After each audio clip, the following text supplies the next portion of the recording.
We're your teacher friends. Hi, it's Lydia. And Heather, your teacher friends. And here we are with a technology activity that uses food again. Awesome.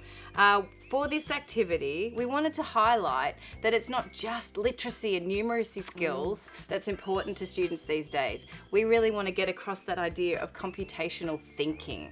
And so in this sandwich making robot activity, we will need these materials.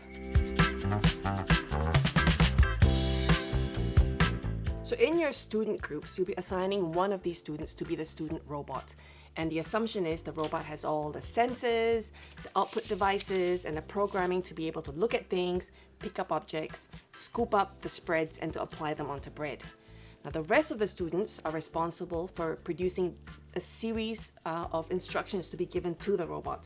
Oh, by the way, I'd forgotten to add that the one thing that the robot cannot do is to speak or to think of a better way of doing the instructions. They have to follow the instructions literally. Got it. You see where we're going here? Yes. Good. So there are two sets of steps. There are two worksheets given to you in your document, one for younger children with fewer instructions and one more explicit one given to the older students. For the purposes of this video, we'll be using the simpler set of instructions. So for Heather to be successful in this activity, she'll first have to take the big problem and break them down into smaller steps. In computational thinking terms, it's known as decomposition. And after that, Heather will look at all these steps and find whether there are similarities between them. That's called pattern recognition.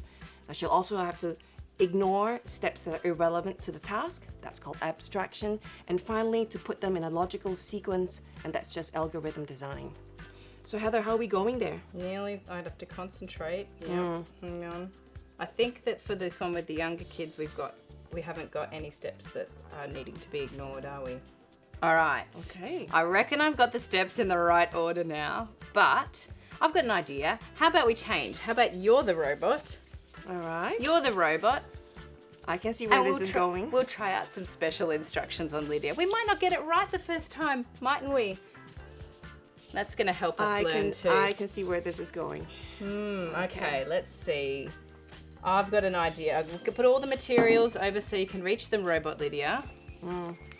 Okay, instruction number 1 is twist open the lid of the Vegemite jar. Can I talk? No. No, remember that was the rules. You made the rules. You can't talk. You have to do exactly what I say. Place in the mouth. I'm sorry.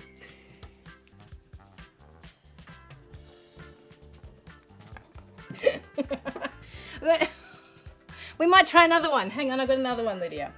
How about, let's try... You know I love you. Yeah. Okay. And I trust you explicitly. Okay. Place the piece of bread onto a plate. You can do it. Well, Place the piece of... Follow the instructions, Robot Lydia. Take a bite. Tasty. not quite. Only because it doesn't have Vegemite on it. But some of this troubleshooting and having little errors in there might be what makes this activity a bit more memorable to the students too. And hopefully we can actually get some of the robots to make us a sandwich by the end of the lesson. So we hope you're able to appreciate the importance of problem-solving skills like this. And it's certainly not limited to a technology class. In fact, problem-solving is something that bleeds into our everyday lives, into every area of learning. And we hope you have fun with this activity.